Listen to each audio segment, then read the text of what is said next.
Mumtaz TV bersama menegakkan sunnah. Alhamdulillah alladzi radda ilaina arwahana wa afana fi ajsadina wa adhina lana bidzikri. Segala puji bagi Allah Jalla Jalaluh yang mengembalikan kepada kita arwah kita, sehingga kita bisa beraktivitas, memberikan kesehatan kepada kita, sehingga kita bisa sholat subuh berjamaah. Ini sebuah nikmat yang agung ya.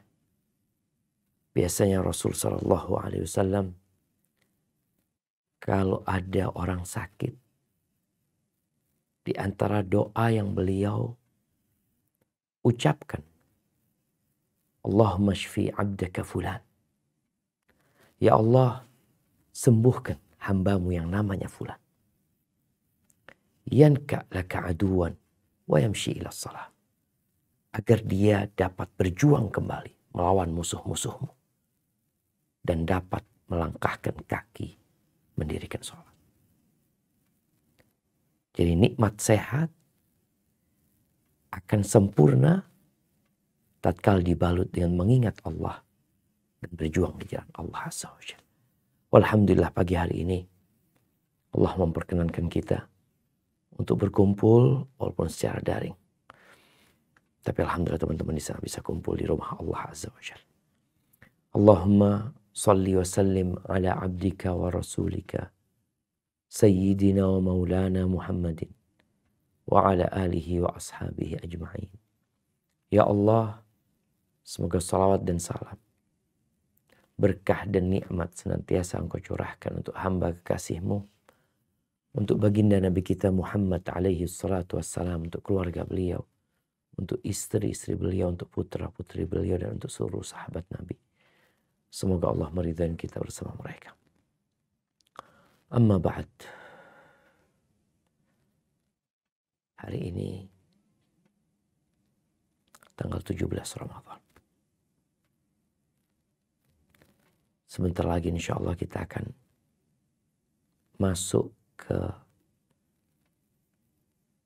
sepertiga terakhir bulan Ramadan. Kalau dalam sehari, sepertiga malam itu adalah waktu yang paling mulia. Sepertiga malam akhir, begitu pula di bulan Ramadan. Sepertiga akhir bulan Ramadan adalah puncak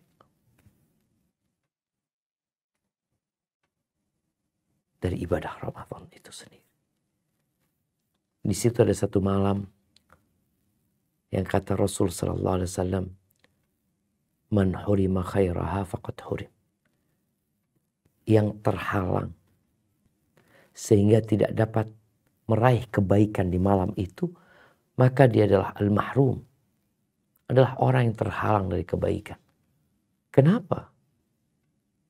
Allah mengatakan Lailatul Qadri khairun min alfi syahr. Lailatul Qadar itu lebih baik dari 1000 bulan. Jemaah rahimakumullah, inikah Ramadan terbaik kita masing-masing ya? Ya kita perlu evaluasi.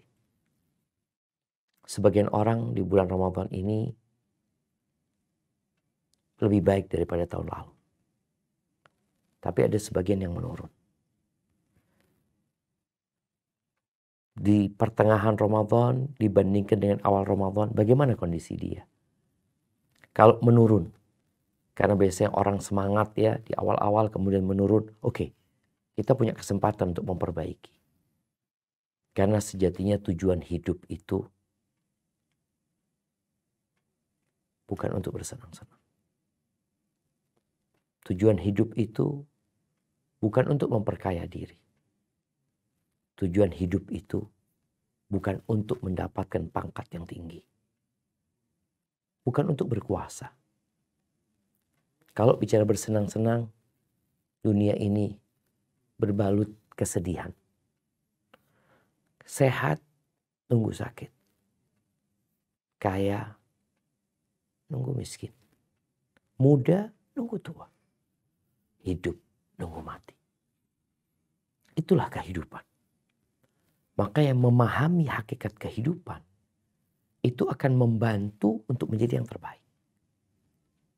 Karena kalau orang gak paham kenapa dia diciptakan, kenapa semua fasilitas diadakan, maka terkadang dia hanya pecundang yang dibungkus dengan kostum hero dan pahlawan. Di surat Al-Mulk, yang kita dianjurkan untuk banyak membaca surat Al-Mulk ini, di ayat 1 dan 2. Allah berfirman tentang tujuan ada kematian dan kehidupan. Nah, silakan dibaca.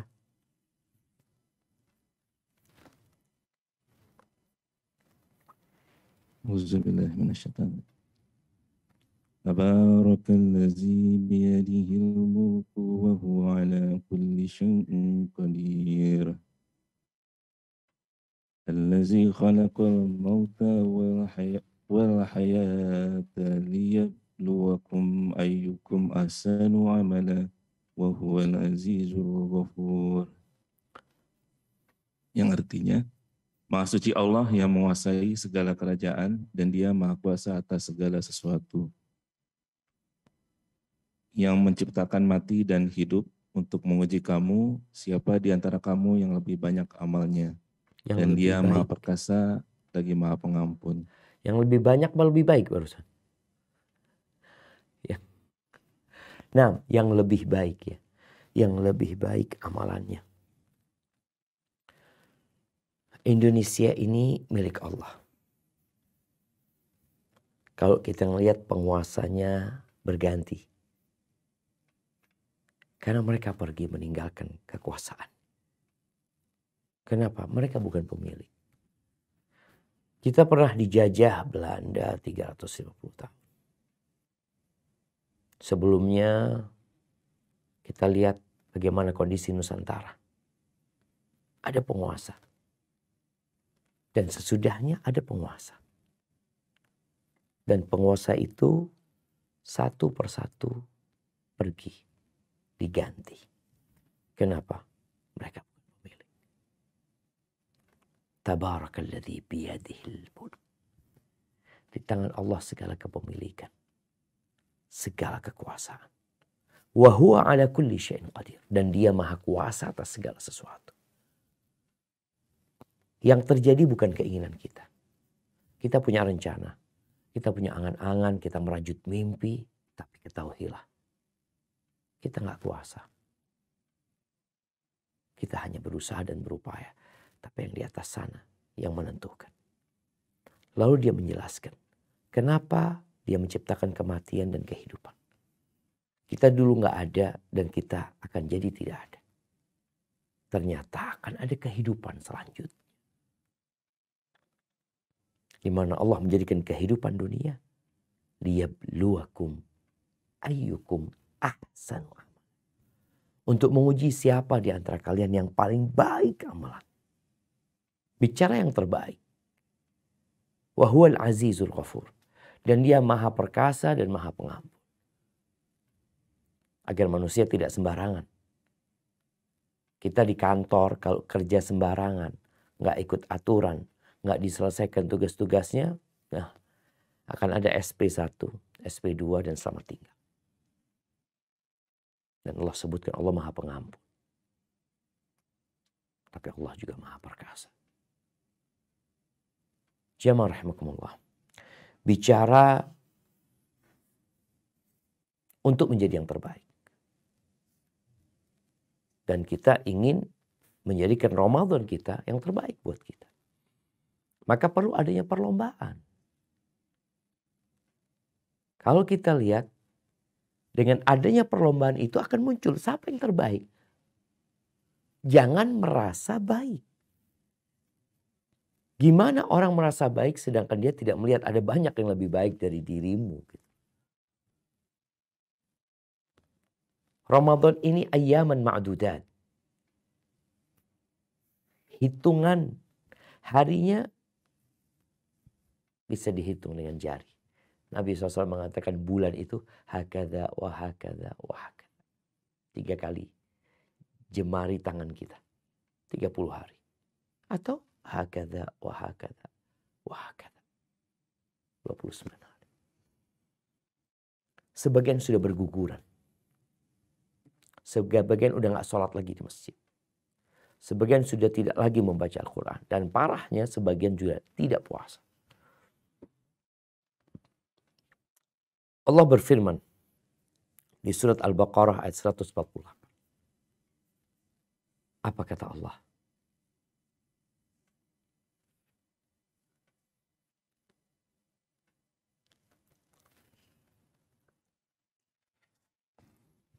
وَلِكُلِّ وِجْهَةٌ هُوَ مُوَلِّيَهَا فَاسْتَبِقُوا الْخَيْرَاتِ أَيْنَمَا تَكُونُوا يَأْتِ بِكُمُ اللَّهُ جَمِيعًا إِنَّ اللَّهَ عَلَى كُلِّ شَيْءٍ قَدِيرٌ. Yang artinya, dan bagi tiap-tiap umat ada kiblatnya sendiri yang ia menghadap kepadanya. Maka berlomba-lombalah dalam berbuat kebaikan, di mana saja kamu berada, pasti Allah akan mengumpulkan kamu sekalian pada hari kiamat.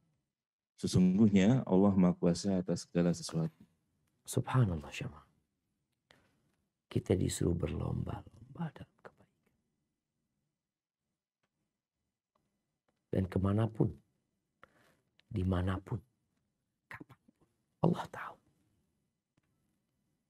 Dan Allah akan datangkan kalian semua.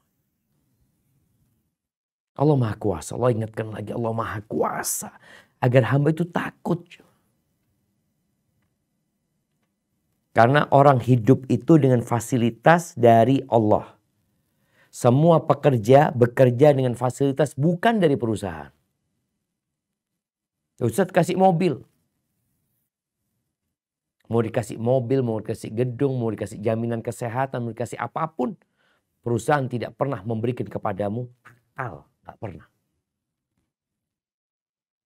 Tidak pernah memberikan kepadamu 2 mata. Tidak pernah. Dan tidak akan terjadi. 2 kaki juga enggak. Berarti kita bekerja dengan fasilitas dari Sang Pencipta. Maka ingat.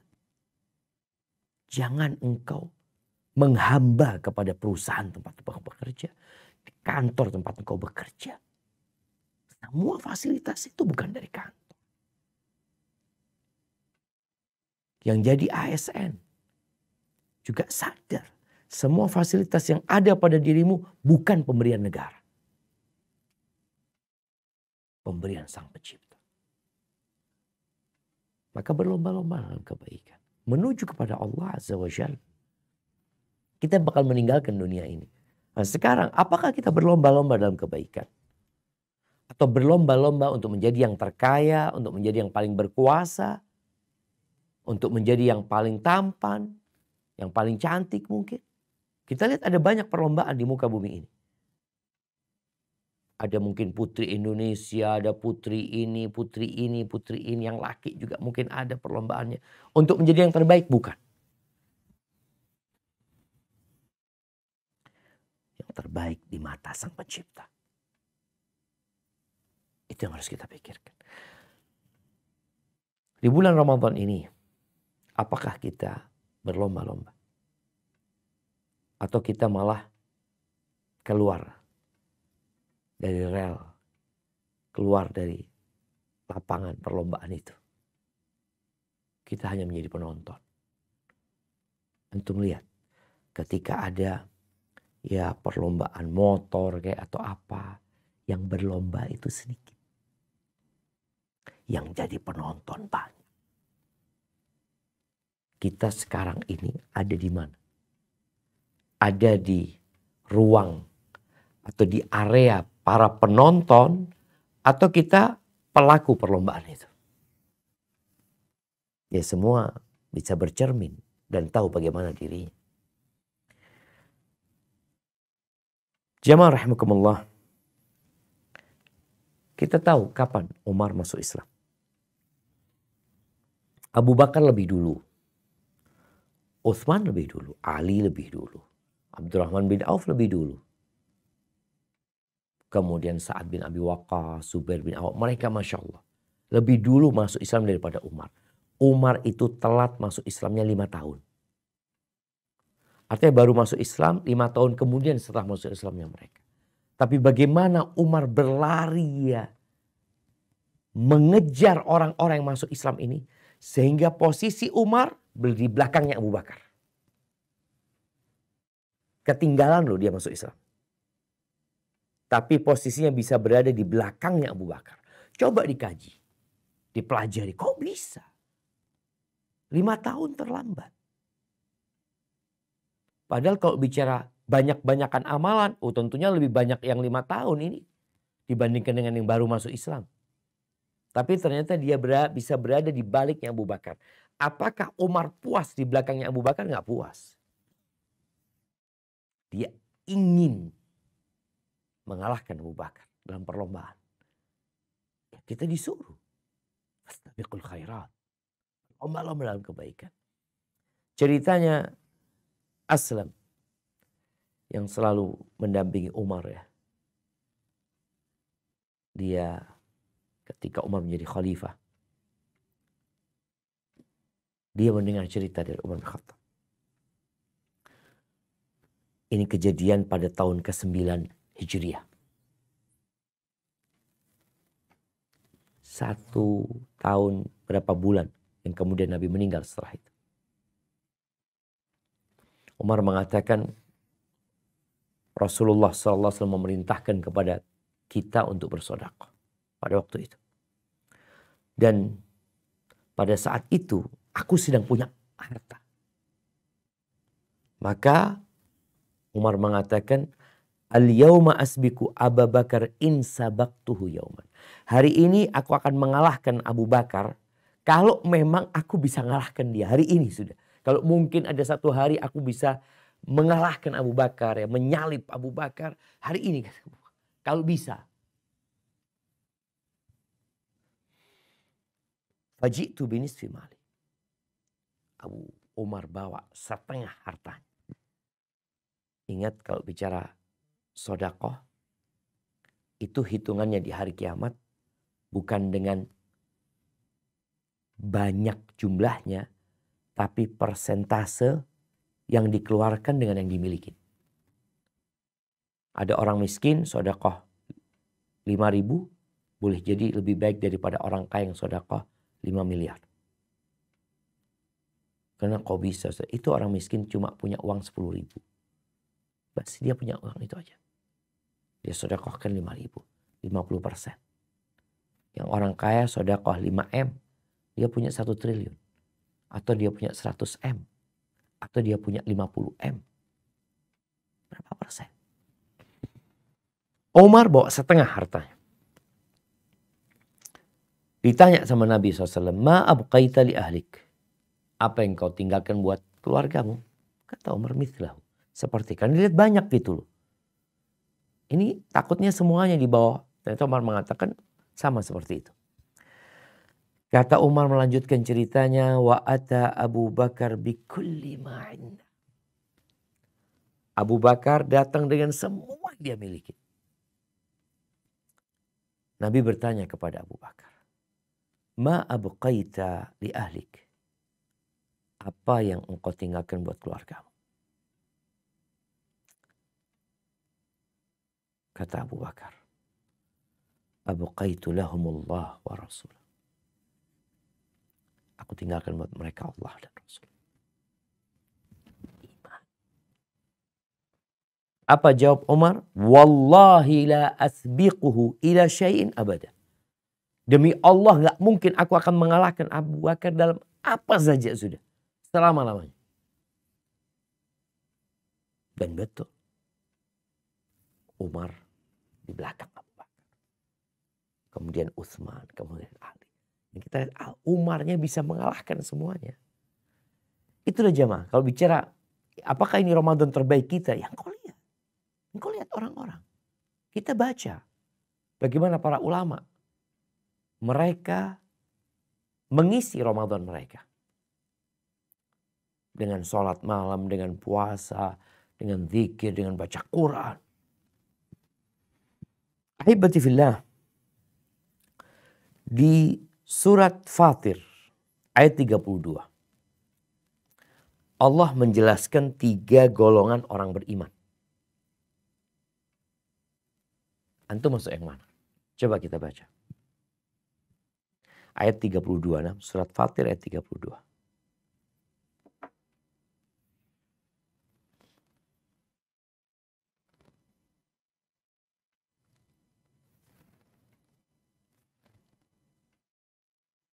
ثم أورثنا الكتاب الذين اصطفينا من عبادنا فمنهم ظالم لنفسه ومنهم مقتصد ومنهم سابق بالخيرات بإذن الله ذلك هو الفضل الكبير. Kemudian kitab itu kami wariskan kepada orang-orang yang kami pilih di antara hamba-hamba kami. Lalu di antara mereka ada yang menzolimi diri sendiri, ada yang pertengahan, dan ada pula yang lebih dahulu berbuat kebaikan dengan izin Allah. Yang demikian itu adalah karunia yang besar. Masya Allah. Ya. Ada 3 golongan yang disebutkan. Yang pertama, zalimun li nafsi. Faminhum zalimun li nafsi. Dengan apa? Berbuat maksiat. Ini orang beriman. Kita bicara orang beriman. Dia ini muslim tapi masih maksiat. Kemaksiatan yang dibawa ke kufuran. Dosa-dosa besar dia kerjakan. Ini orang menzalimi dirinya. Yang kedua, muqtasid. Orang yang pertengahan ya. Ini pokoknya dia ngerjakan yang wajib, meninggalkan yang haram. Bas. Ada kondisi orang meninggalkan yang haram, yang wajib dia kerjain. Kemudian yang ketiga, sabiqun bil khairat, mendahului dengan kebaikan-kebaikan. Ini adalah orang yang mengerjakan yang wajib, memperbanyak yang sunnah, meninggalkan yang haram, meninggalkan yang makruh, meninggalkan memperbanyak hal-hal yang mubah. Dia berlomba-lomba dalam kebaikan. 3 tingkatan manusia. Dan di bulan Ramadan juga sama seperti itu. Sebagian ulama menyebutkan bahwasanya puasa ini ada 3 derajat. 3 derajat. Derajat yang pertama itu disebut dengan saumul umum. Ya, puasa kebanyakan orang. Gimana kebanyakan orang? Ya cuma nggak makan, nggak minum, meninggalkan syahwatnya. Tapi dosa tetap jalan. Ini golongan yang pertama tadi. Jadi dia nggak makan, nggak minum, meninggalkan syahwatnya, tapi masih bohong, masih dusta, matanya masih berbuat dosa, telinganya berbuat dosa, lisannya juga kayak gitu. Dan ini yang dikatakan oleh Nabi SAW, rubba sa'imin hadduhu min siyami al-ju' wal atash. Banyak orang puasa, dia hanya mendapatkan lapar dan haus. Ini puasanya orang umum. Kebanyakan manusia kayak gitu. Lupa dengan hakikat disyariatkan yang puasa. La'allakum tattaqun. Yang kedua yang disebut muqtasid. Kalau yang pertama tadi kan zalimun li nafsih, yang kedua muqtasid. Ini saumul khusus. Puasanya orang khusus. Dia meninggalkan segala pembatal puasa. Dia tinggalkan dan dia menjaga raganya dari berbuat dosa. Jadi puasa plus. Karena dia tahu disyariatkan puasa bukan hanya untuk meninggalkan makan dan minum. Tapi bagaimana kita meninggalkan perbuatan dosa. Kalau yang halal ditinggalkan apalagi yang haram. Ini faham orang ini. Sehingga dia menjaga matanya, menjaga pendengarannya, menjaga lisannya dari yang haram. Pokoknya semua dosa sampai dikatakan saumul jawari. Jadi raganya berpuasa dari berbuat dosa. Makanya setan-setan udah dibelenggu. Neraka udah ditutup. Jadi orang muqtasid. biasa-biasa aja gitu. Tapi sudah masuk khusus ya dibandingkan dengan yang pertama, ini spesial. Ada yang ketiga yang disebut khusus al-khusus. Spesial dari yang spesial. Ini yang sabiq bil khairat. Ini orang-orang yang mendahului, yang berlomba-lomba dalam kebaikan. Seperti apa puasanya? Disebutkan hatinya berpuasa. Kalau tadi raganya, yang nomor 2 itu. Kalau ini hatinya berpuasa dari ambisi-ambisi yang remeh. Dari pemikiran-pemikiran duniawi. Kemudian menahan dari selain Allah. Dia fokus untuk Allah. Makanya kalau kita lihat puasanya orang khususul khusus ini, biasanya di puncaknya itu iktikaf. Ya nggak selalu, tapi kita lihat Rasul SAW itu iktikaf. Benar-benar meninggalkan dunia. Mungkin sebagian orang berpikir, Ustaz, kita kan hidup di dunia, Ustaz. Kita gimana ninggalin dunia? Iya, ada masa-masa kita meninggalkan dunia dengan fisik dan raga kita. Tapi yang terpenting sebenarnya hati. Apa gunanya engkau berada di masjid, iktikaf, hatimu ada di pasar, hatimu ada di mana-mana. Maka tentunya orang yang di rumah, tapi hatinya berpuasa dari mimpi-mimpi yang remeh. Maka itu orang yang sabiqun bil khairat. Namun kalau dia hatinya seperti itu, raganya dimasukkan ke rumah Allah. Dia tinggalkan rumah dia sendiri, kemudian dia berada di rumah Allah Azza wa Jalla untuk mengingat Allah selalu. Membersihkan hatinya dari pemikiran-pemikiran yang remeh. Bukan dosa. Enggak. Dosa tadi udah yang kedua. Ini berlomba-lomba. Dia benar-benar menuju kepada Allah Azza wa Jalla. Maka dia tinggal di rumah Allah. Ya. Tapi sekali lagi ini nggak wajib gitu. Tapi ada orang yang memang ingin berlomba-lomba dalam kebaikan. Rasulullah SAW. Beliau bisa di rumahnya tetap menjaga hati bisa. Tapi beliau memberikan contoh dengan meninggalkan istrinya. Meninggalkan kesibukan duniawinya. 10 hari, 10 malam coba. Ahibati fillah. Dan ini yang terbaik. Puasa yang terbaik. Karena dia selalu mengingat Allah dan melupakan. Ya hal-hal remeh dalam kehidupan ini. Al-Imam Ahmad meriwayatkan dari Sahal bin Mu'ad bin Anas al-Juhani. Dari ayahnya jadi Mu'ad bin Anas al-Juhani. Ini cerita di masa Rasul SAW. Bahwa ada seorang laki-laki yang bertanya kepada Nabi SAW. Apa pertanyaannya? Ayyul mujahidina a'zamu ajran ya Rasul. Puncak dari amalan Islam ini jihad. Dzirwatu sanamihil jihad. Tentunya setelah orang itu mentauhidkan Allah, mengamalkan yang lainnya. Jadi puncaknya jihad. Karena jihad ini mengorbankan waktu, energi, harta, jiwa, dunia dia korban. Kalau kita lihat mujahid mati, selesai tinggal semua. Kalau nggak mati mungkin dia menang, kadang-kadang ada yang cacat. Maka pertanyaan pertama dia, mujahid mana yang paling besar pahalanya?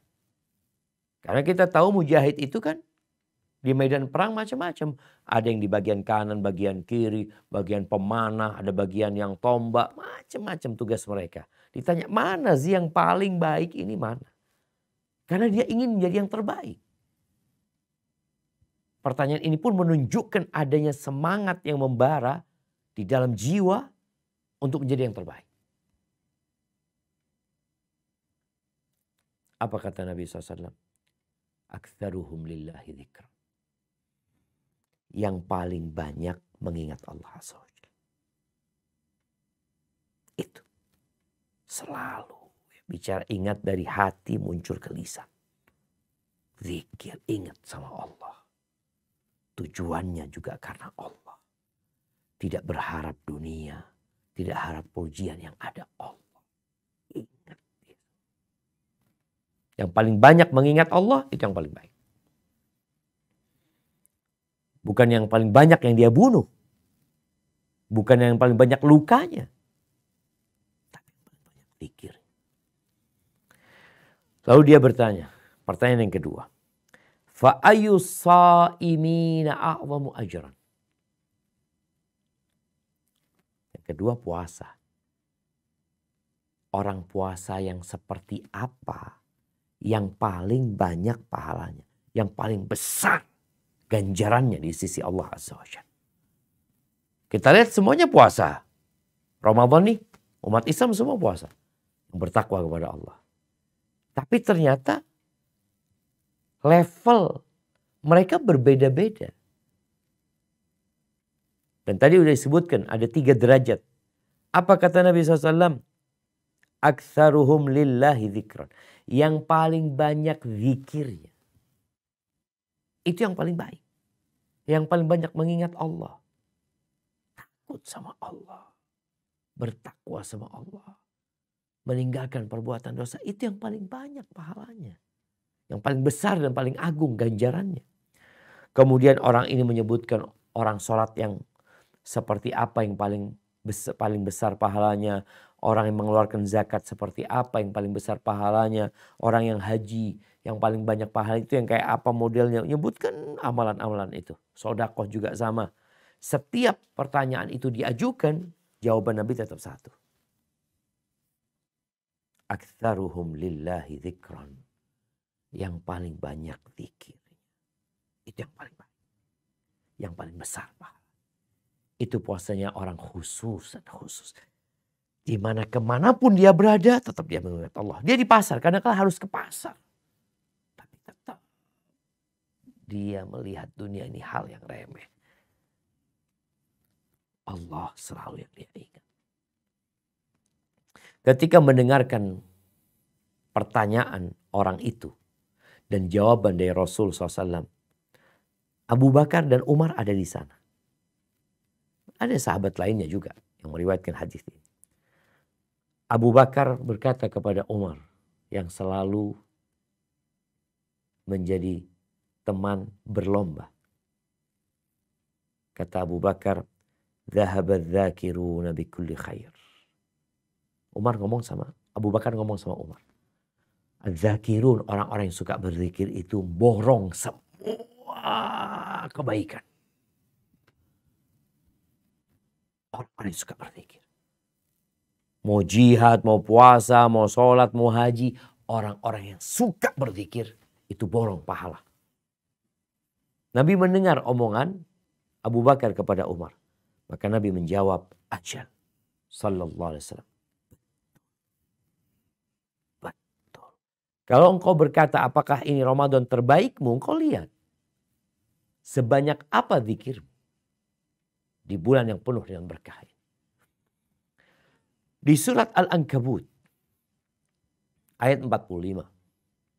Allah menyebutkan bagaimana kedudukan zikrullah ini. Kalau tadi kita mendengarkan sabda Nabi SAW, coba kita simak apa firman Allah berkaitan dengan zikir ini. Nah, silahkan dibaca.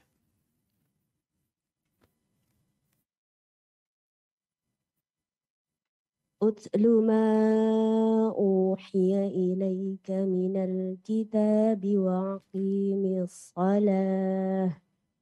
Inna salata tanha 'anil fahsya'i wal munkar. Wala dzikrullahi akbar. Wallahu ya'lamu ma tasna'un. Bacalah kitab Al-Quran yang telah diwahyukan kepadamu Muhammad dan laksanakanlah sholat. Sesungguhnya sholat itu mencegah dari perbuatan keji dan mungkar. Dan ketahuilah mengingat Allah, sholat itu lebih besar keutamaannya dari ibadah yang lain. Allah mengetahui apa yang kamu kerjakan. Subhanallah. Allah mengatakan wala dzikrullahi akbar. Mengingat Allah itu lebih besar. Lebih agung. Sebagian ulama mengatakan seperti riwayat Ibnu Zaid dan Qatadah, Dia mengatakan wala dzikrullahi akbar min kulli syai'. Dari segala sesuatu. Sebaik-baiknya ibadah itu adalah zikir. Dan semua ibadah yang tidak ada zikirnya, yang ada zikirnya lebih baik. Orang berangkat umroh, tawaf. Kita tahu syarat tawaf itu bersuci. Dan mengelilingi Ka'bah sebanyak 7 kali. Kita bisa lihat ya, banyak manusia. Ada sebagian yang diem, keliling, sah, tawafnya sah. Dia nggak baca apa-apa sah. Ada yang cuma baca Rabbana atina fid dunya hasanah, sah. Tapi ada yang terus berzikir. Dari sejak awal, terus dia berzikir. Tentunya itulah orang tawaf yang paling baik. Yang paling banyak zikirnya. Puasa juga sama seperti itu. Ada orang yang puasa, bebas puasa aja. Gak makan, gak minum. Ditinggalkan semua pembatal. Tapi dia gak berzikir, dia gak baca Quran, dia tidak berdoa, tidak mengingat Allah Azza wa Jalla. Yang ada, udah. Yang penting anak meninggalkan pembatal-pembatal puasa. Dan kita bisa mengevaluasi diri kita tiap harinya. Mau jadi yang terbaik, zikrullah. Ahibati fillah. Salman Al-Farisi pernah ditanya, ayyul a'mali afdal? Salman, amalan apa yang paling mulia? Jawab Salman, ama taqra'ul Qur'an. Apa engkau enggak baca Quran? Apa kata dia? Wala dzikrullahi akbar. Mengingat Allah itu lebih besar, lebih afdal. Gitu. Itu kata Allah. Kemudian Abdullah bin Abbas radhiyallahu anhuma, beliau juga pernah ditanya, ayyul amali afdal? Amalan apa yang paling mulia? Sama dengan jawaban Salman. Dzikrullahi akbar. Mengingat Allah itu lebih besar. Jamaah rahimakumullah. Nabi membuat percontohan orang yang berzikir dengan orang yang tidak mengingat Allah Azza wa Jalla. Mathalul ladzi yadhkurullah wal ladzi la yadhkurullah. Mathalul hayy wal mayyit. Permisalan orang yang mengingat Allah dan tidak mengingat Allah itu seperti permisalan orang yang hidup dan mati. Yang tidak berzikir itu seperti bangkai. Maka di sisa hari Ramadan ini tolong penuhi dengan zikrullah. Kita berpuasa, perbanyak zikir. Sholat malam, kita tahu fadilahnya, perbanyak zikir. Bersedekah, memberi buka orang yang berpuasa, perbanyak zikir. Silaturahim, perbanyak zikir. Dalam semua kegiatan ibadah kita perbanyak zikir. Di malam-malam Lailatul Qadar, perbanyak zikir. Dan di antara zikir itu adalah membaca Al-Quran. Allah mengatakan, inna nahnu nazzalna dzikir. Kami benar-benar telah menurunkan az-zikir. Al-Quran. Wa inna lahu lahafidhun. Dan dengan terus berzikir. Yang zikir itu merupakan nutrisi untuk jantung kita. Untuk kalbu kita. Semakin banyak berzikir, semakin sehat. Terus ya, terjaga dari setan. Dan kita akan semangat beribadah. Kenapa? Jantungnya sehat. Dan 10 hari terakhir memerlukan perjuangan yang panjang. Barakallahu fiik, itu mungkin yang dapat Ana sampaikan pada kesempatan kali ini. Mungkin kita masuk ke sesi tanya jawab. Nah, Ana kembalikan ke moderator. Jazakumullah khair.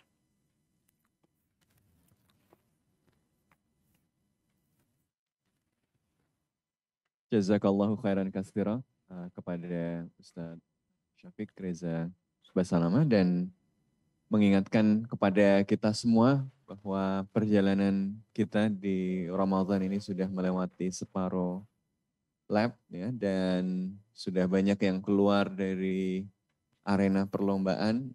Semoga kita termasuk yang masih berlomba, masih berfastabiqul khairat, masih berlomba-lomba dalam kebaikan supaya kita bisa menjadi yang mendahului, sabiquna bil khair tadi. Nah, supaya kita bisa lebih semangat lagi berlomba, kadang-kadang tentu ada hambatan, ada tantangan, ada macam-macam. Jadi kalau ada hal-hal yang hendak ditanyakan supaya kita makin terdepan kayak merek tertentu, tapi nggak boleh disebut ya karena bukan sponsor. Nah ini kami persilahkan, kami buka terlebih dahulu untuk jamaah yang ada di masjid. Selanjutnya mungkin nanti ada yang online juga.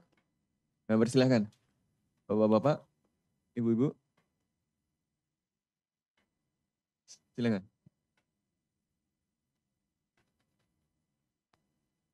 Assalamualaikum warahmatullahi wabarakatuh. Waalaikumsalam warahmatullahi wabarakatuh. Ahlan wa sahlan. Mohon maaf saya mau tanya Pak Ustadz. Siap. Nah masalah ayat A'udzubillahi minasyaitonirrajim. Bismillahirrahmanirrahim. Ya ayyuhalladzina amanu kutiba alaikumusyamu kama kutiba alal ladzina min qablikum la'allakum tattaqun. Alayya wallahu lam muradik.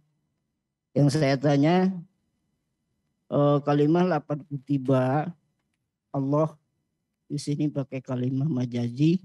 Kenapa? Apa tujuannya dan apa kalimat hakiki di lapan kutiba alaikumusyamu.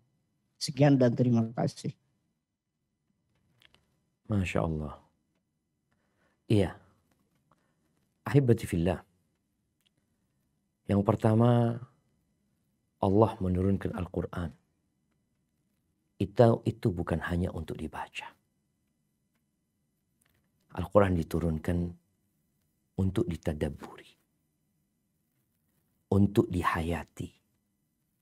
Kemudian diamalkan dalam kehidupan. Sebagian orang ada yang sibuk menegakkan huruf-hurufnya. Dia belajar tahsin.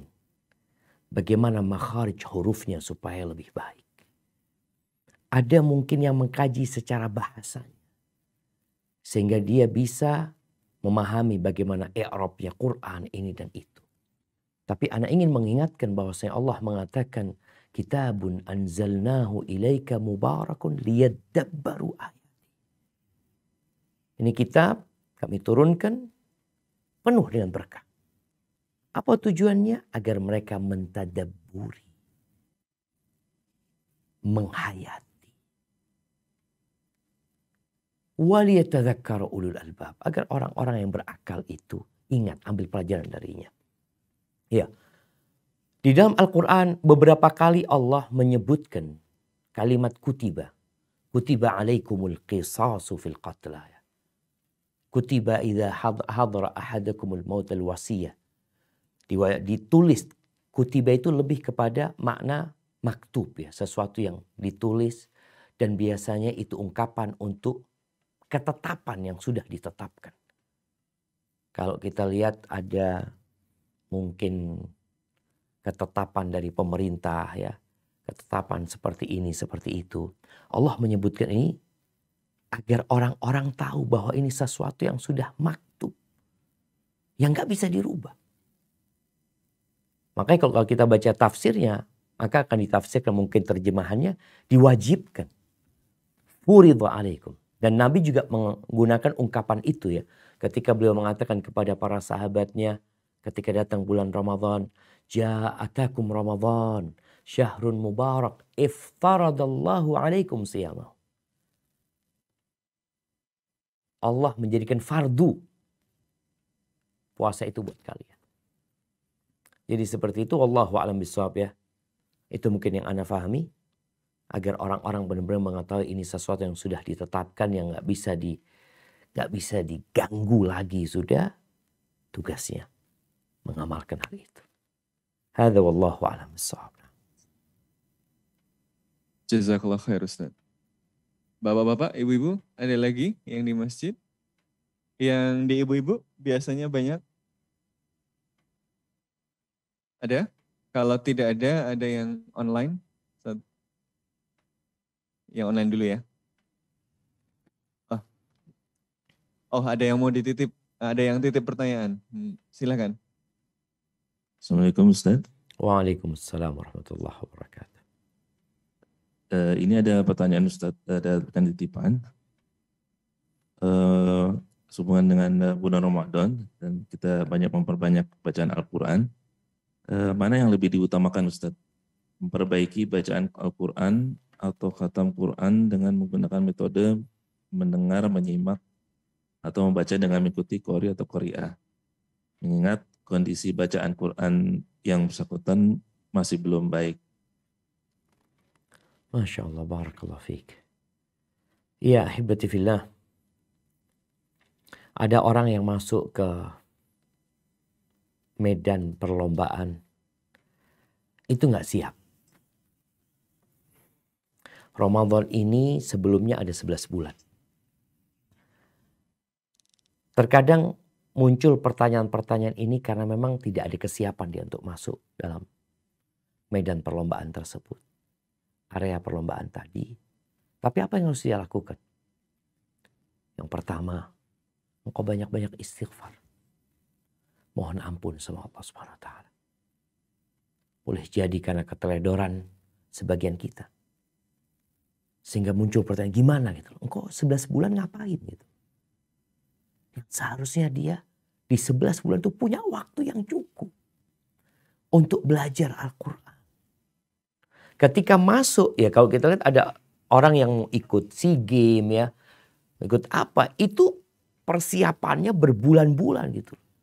Bahkan mereka di karantina, mereka benar-benar diperhatikan. Karena mereka akan ikut lomba ini. Sebagian kita enggak. Makanya para salafus soleh kita tahu, 6 bulan setelah Ramadan, doanya apa? Allahumma ballighna Ramadan. Allahumma ballighna Ramadan. Setelah itu 6 bulan sebelum Ramadan, 6 bulan setelah Ramadan, mereka doanya minta supaya diterima. Allahumma taqabbal minna, minta diterima. Kemudian 6 bulan sebelum Ramadan doanya Allahumma ballighna Ramadan. Jadi ada fase dari masa hidup kita itu yang seharusnya kita gunakan. Jangan sampai masuk Ramadan akhirnya kita lihat ini orang pada lari. Mereka pada lari, mereka sampai ke depan, kita masih baru mau jalan gitu. Tapi nggak ada masalah ya. Ini untuk memperbaiki diri.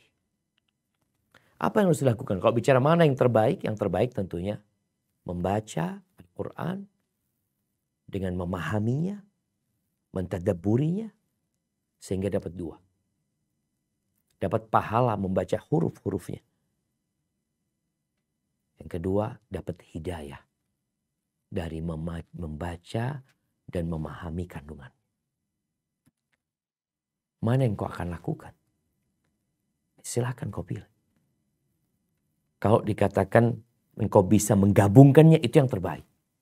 Kalau bicara yang terbaik, yang dapat menggabungkan. Qatadah ibn Da'am as-Sadusi, seorang tabi'in, rahimahullahu ta'ala, sebelum Ramadan, dia itu biasa menghatamkan Al-Quran tiap 7 malam. Tiap 7 malam dia hatam. Orang itu kalau sudah biasa baca, cepat kemudian. Dan dia juga akan bisa faham dengan apa yang dia baca lagi, bayangin ya tiap 7 malam dia hatam Quran. Ketika masuk bulan Ramadan, dia tiap 3 malam. Udah beda nih, karena memang Rasulullah SAW bersungguh-sungguh di bulan Ramadan, tidak seperti di bulan lainnya. Ketika masuk Ramadan, Qatadah tiap 3 malam. Bagaimana dia membacanya? Tentunya membaca dengan memahami, karena mereka faham. Maka banyak tafsir-tafsir dari Qatadah. Karena dia paham dengan apa yang dia baca. Dia sudah mempelajarinya. Ketika masuk 10 hari terakhir Ramadan, tiap malam dia hatam. Untuk mengejar apa? Lailatul Qadar. Kalau dia dapat Lailatul Qadar, dan dia hatam, hataman dia itu lebih baik dari 1000 bulan. Dan dia mengejar itu. Maka kalau tanya mana yang lebih baik, engkau pilih. Ada yang bisa hatam, tapi nggak tahu artinya, nggak dapat hidayah. Akhirnya dari sana hanya mendapatkan barokah dari membaca hurufnya. Karena itu kalamullah tabaraka ta'ala. 1 huruf 10 kebaikan. Maka harapannya engkau baca sama artinya. Karena bacanya masih terbata-bata, nggak apa-apa. Capek baca terbata-bata, dengarkan. Mau dengarkan pakai handphone atau tadarus sama orang yang baca. Intinya, mana yang bisa kau lakukan? Semakin kau bisa sempurna, itu terbaik. Apalagi di 10 hari terakhir ini. Hadza wallahu a'lam bissawab. Syukran Ustadz. Mungkin karena waktu yang terbatas, kita satu pertanyaan lagi, mungkin atau dua? Satu saja dulu ya. Oh masih bisa, dua. Ustadz masih berkenan ya. Jadi kalau begitu dua pertanyaan terakhir dari online kami persilahkan. Yang pertama tadi udah lama Mikdad ya. Iya, kami persilahkan. Kata saya minus jadi di layar nggak lihat. Bismillah. Assalamualaikum ya Ustadz. Ana ingin bertanya Ustadz. Nah, tafadhal. Seperti yang tadi Ustadz sampaikan bahwa lebih baik itu membaca Al-Quran dengan tadabbur sehingga mendapatkan makna dari apa yang Allah sampaikan dalam ayat-ayat Al-Quran. Nah, ini jika posisinya seorang istri itu ia merasakan lebih tenang ketika ia membaca dengan lambat dalam baca Al-Quran, kemudian dari lambatnya itu dia membaca artinya, kemudian mentadaburinya, kemudian bersiap untuk mengamalkan apa yang ia siap amalkan dari ayat yang ia baca, tapi tentu dari jumlah ayatnya tidak banyak gitu Ustaz. No. Namun di sisi lain suaminya ini memerintahkan dia untuk membaca dengan tempo yang lebih cepat supaya si istri ini cepat khatam dan lebih banyak ayat Al-Quran yang dibaca. Nah, bagaimana ini Ustadz menyikapinya? Mohon berikan kami nasihat. Jazakumullah khair wa barakallahu fikum Ustadz. Wa fiik wa barak. Nah, jamaah, semua ini muncul karena kita sepanjang tahun itu kurang berinteraksi dengan Al-Quran. Tadi Anda kasih contoh bagaimana Qatadah tiap 7 malam. Ketika masuk Ramadan, dia bisa lebih cepat lagi. Karena dia seperti mungkin tadi suaminya ngomong, supaya dapat lebih banyak lagi. Tapi kan tadabburnya mungkin tidak terlalu mendalam. Tapi bisa dilakukan. Atau masalahnya bukan tadabburnya tidak mendalam. Yang dilakukan Qatadah 7 malam itu karena memang dia mungkin punya banyak kegiatan lain. Tapi ketika masuk Ramadan dia kurangin kegiatannya sehingga dia bisa lebih cepat 2 kali lipat ya. Dari yang 7 jadi turun jadi 3. Karena waktunya dia lebih banyakin lagi. Kemudian ketika masuk 10 hari terakhir boleh jadi tadi waktunya lebih diperbanyak lagi. Jadi kalau bicara jam, kita baca 1 juz itu sama artinya berapa jam sebenarnya? Anggap 1 jam. Orang yang baca sama artinya. Kalau orang yang udah paham bahasa Arab, dia baca ayatnya, langsung dia lanjut gitu. Sedangkan yang tidak paham, dia baca, kemudian dia turun baca artinya. Ini mungkin yang membedakan antara mereka yang paham bahasa Arab, kemudian dia sudah baca tafsir Quran, sehingga tatkala dia membaca ayat, langsung masuk ke dalam pikiran dia. Dia langsung menghayatin. Tapi yang nggak bisa bahasa Arab kan tadi dia harus merujuk tafsirnya. 2 waktunya akhirnya double yang harus dia ambil. Tapi kalau dia sebelum Ramadan sudah sering baca artinya terus ya tiap bulan dia hatam sama artinya. Lama kelamaan dia itu ketika baca ayat itu udah paham. Oh ini tentang ini. Oh ini tentang ini. Jadi pesan-pesan bisa dia dapatkan. Kalau tadi dikatakan ketika masuk bulan Ramadan akhirnya bacaannya lambat. Maka ini jadi pertanyaan. Apakah engkau memang sudah biasa baca lambat sebelum Ramadan? Atau di Ramadan engkau lambat?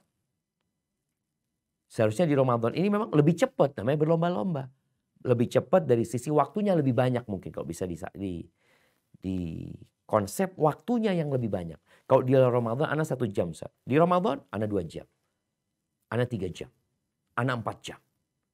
Jadi terjadi penambahan waktu. Sehingga ada penambahan hasil. Bagaimana sekarang suami? Kalau dikatakan suami tadi inginnya istri ini yang kau taat sama suami. Karena suami ingin kalau lebih banyak bacaannya. Tapi mungkin tadi engkau tetap mentadabburi tapi tidak terlalu panjang. Dan waktunya ditambah. Sehingga engkau bisa dapat 2. Yang pertama engkau nurut sama suami. dan itu akan membuat suamimu berbahagia. Apalagi urusannya ini urusan bukan sesuatu yang harus ya dilakukan oleh istri, mentadabburinya pelan-pelan. Dia boleh baca tanpa mengetahui artinya, tapi kan tadi bicara kualitas bacaan itu sesuai dengan kualitas dari tadabbur yang kita lakukan sebenarnya. Kalau memang tadabbur yang sangat mendalam sekali, kadang-kadang kita butuh waktu berbulan-bulan jamaah. Jadi intinya di Ramadan ini berusaha semaksimal mungkin lah kita lakukan itu. Kalau anti punya masalah dengan suami, ya lakukan ini diminta suami. Cuma tadi engkau tetap tadabbur mungkin, namun tidak terlalu mendalam. Hadza wallahu a'lam bissawab. Syukran Ustaz. Selanjutnya masih ada dari jamaah yang online satu dan nanti ada dari yang offline satu. Yang online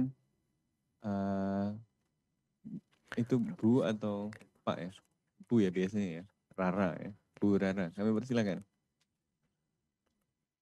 Naam. Assalamualaikum Ustadz. Waalaikumsalam warahmatullahi wabarakatuh. Ahlan wa sahlan. Barakallahu fiik. Naam. Afwan Ustadz, ini ada pertanyaan ya. Apakah boleh zakat mal itu diberikan kepada saudara kandung yang saat ini hidupnya agak kesulitan karena suaminya sakit, tetapi dia mempunyai mobil, hanya saja dia tidak mau menjual mobil itu karena untuk gengsi hidupnya. Dan apakah boleh zakat mal itu juga diberikan untuk membantu menyumbang biaya rahimahullah yang mempunyai zakat mal ini juga orang janda saja, itu uang warisan di bank yang belum dibagikan kepada anak-anaknya karena anaknya yang satu masih bujang, yang satu masih tinggal bersama ibunya. Mohon penjelasannya Ustaz. Afwan. Boleh diulangi yang kedua? Kalau yang pertama Anda sudah paham. Pertanyaannya dua ini. Ya, bolehkah uang zakat mal itu diberikan untuk menyumbang biaya ba'dal haji rahimahullah? Biaya apa? Ba'dal haji, Ustaz. Zakat untuk badal haji. Ya, naam Ustaz. Oke. Rahimahullah mertuanya yang mempunyai zakat mal ini seorang janda yang itu uang warisan tapi belum dibagikan dengan anak-anaknya karena anaknya yang satu masih lajang, yang satu masih sekolah Ustadz. Anak-anaknya belum meminta untuk dibagikan warisannya. Mohon penjelasannya. Jazakumullahu khairan. Assalamualaikum warahmatullahi wabarakatuh. Waalaikumsalam warahmatullahi wabarakatuh. Iya jemaah, bicara zakat, anak ingin mengingatkan ya, bahwasanya zakat ini tidak hanya dikeluarkan di bulan Ramadan. Zakat ini ada nisabnya, ada haulnya. Zakat mal itu setelah berputar 1 tahun, apabila dia mencapai nisabnya, dan itu milik tam, milik dia, maka dikeluarkan zakatnya. Kalau kita punya uang itu di bulan Sya'ban, nggak boleh kita keluarkan di bulan Ramadan. Karena berarti lebih dari 1 tahun. Kalau kita punya uang itu di bulan Syawal, boleh kita majukan di bulan Ramadan. Jadi zakat itu boleh dimajukan tapi nggak boleh diundurkan. Karena ini berkaitan dengan hak orang-orang yang sudah ditetapkan. Kalau bicara yang pertama tadi, bolehkah diberikan kepada saudara kandung? Boleh-boleh saja. Apabila tidak saling mewarisi. Ada khilaf di antara para ulama. Yang jelas, apabila tidak saling mewarisi di antara pendapat mereka, artinya kalau saudara kandungnya mati, dia tidak akan mewarisinya. Karena jangan sampai zakat dikasih ke sana, dia mati, akhirnya zakatnya jadi milik kita. Karena kita mewarisin dia. Dengan catatan dia termasuk dari 8 golongan. Kita itu punya standar. Innamas shadaqatu lil fuqara wal masakin. Ini saudara kandung masuk yang mana? Masuk fakir, masuk miskin, masuk amil, masuk mu'allaf, masuk budak, masuk orang yang terlilit hutang dalam rangka memperbaiki sebuah permasalahan ya, atau orang yang memang akhirnya dia nggak mampu untuk membayar utang tersebut, atau fi sabilillah dan ibnu sabil. Kalau dikatakan dia sudah punya mobil ya, tapi dia memilih gaya hidup, maka berbeda. Dia berarti punya harta. Apakah dia masuk kategori miskin atau fakir, itu yang harus dipastikan. Kalau masuk, boleh kasih zakat. Karena ada orang punya mobil miskin.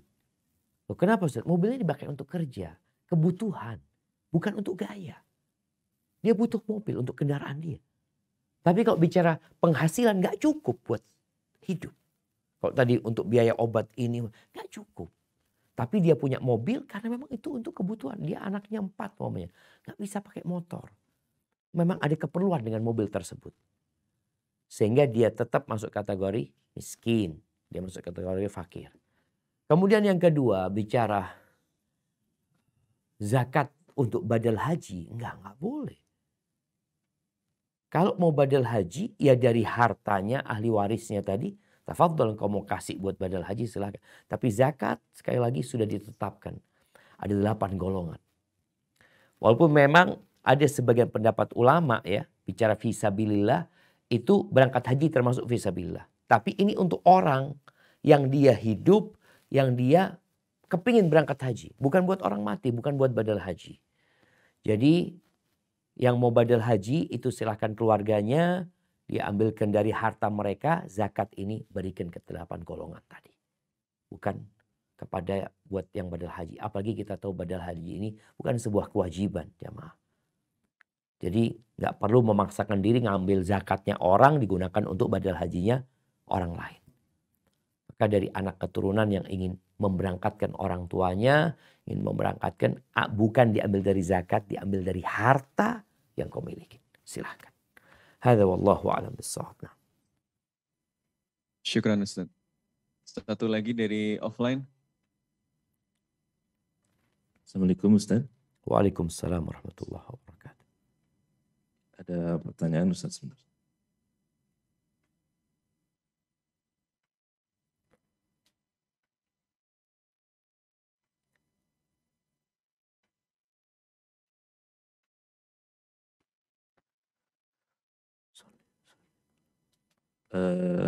Ada 2 pertanyaan Ustaz.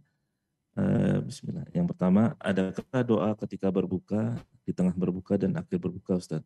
Jika ada, apakah doanya Ustaz? Kemudian, apakah seseorang yang sedang berpuasa, lalu pingsan di siang hari, kemudian siuman kembali, sesaat sebelum maghrib tiba gitu Ustaz? Apakah puasanya itu tetap sah? Dalam kasus di atas, mohon penjelasannya Ustaz. Jazakallah khair. Barakallahu fiik. Nah, berkaitan dengan doa, orang yang puasa itu punya doa yang tidak ditolak. Orang yang puasa itu punya doa yang tidak ditolak. Sehingga berdoalah engkau sebelum berbuka. Di pagi hari sekarang engkau berdoa, di siang hari engkau berdoa, sebelum berbuka engkau berdoa. Itu bicara doa yang mustajab buat orang yang berpuasa. Bukan doa bacaan ketika berbuka. Tapi doanya orang yang berpuasa itu dikabulkan sama Allah. Apa doanya? Terserah. Adapun doa ketika berbuka yang mungkin kita banyak menghafalnya. Allahumma laka sumtu wa ala rizkika aftartu. Atau doa dhahabat dhama wa btallatil uruq wa thabatal ajr insyaallah. Doa-doa itu memang disebutkan di dalam beberapa buku hadis ya. Tapi yang pertama sebagian ulama mendhaifkannya sehingga kita tidak dapat meyakini itu yang dibaca Nabi SAW karena dhaif. Walaupun kalau bicara fadailul a'mal orang anak kepingin mau baca doa aja gitu tapi tidak menisbatkan kepada Nabi SAW, ya boleh-boleh aja. Adapun doa dhahabat dhama yang artinya hilang dahaga, yang tentunya ini ucapan hilang dahaga ini setelah orang minum. Ketika dia minum, dia merasakan nikmat yang Allah berikan, dia berdoa dhahabat dhama wabtallatil uruq ya. Hilang dahaga dan tenggorokan itu jadi basah dan semoga pahalanya wa thabatal ajru insyaallah. Itu dibaca silakan ketika berbuka atau setelah engkau minum, engkau membaca itu enggak apa-apa. Tapi intinya jemaah, perbanyak doa. Perbanyak mengingat Allah Subhanahu wa taala. Adapun bicara orang yang pingsan apabila pingsannya dia itu setelah di pagi hari dia pingsan dan dia sudah niat berpuasa ya. Lalu sebelum dia berbuka dia sadar, maka insya Allah hukumnya seperti orang yang tidur. Tetap puasa dia sah dan dia tidak perlu menggantinya insya Allah. Tapi kalau dia full sampai waktu berbuka ya, dari pagi dia sampai seharian sampai selesai waktu berpuasanya, maka hendaklah dia menggantikannya. Hadza wallahu a'lam bishawab. Itu yang dapat Anda sampaikan, kurang lebihnya mohon maaf. Yang benar dari Allah Azza wa Jalla, yang salah dari diri Anda pribadi. Allah dan Rasulullah terbebaskan dari kesalahan itu. Wassallallahu ala nabiyyina Muhammadin wa ala alihi wasallam. Ana kembalikan ke moderator. Jazakumullah khair.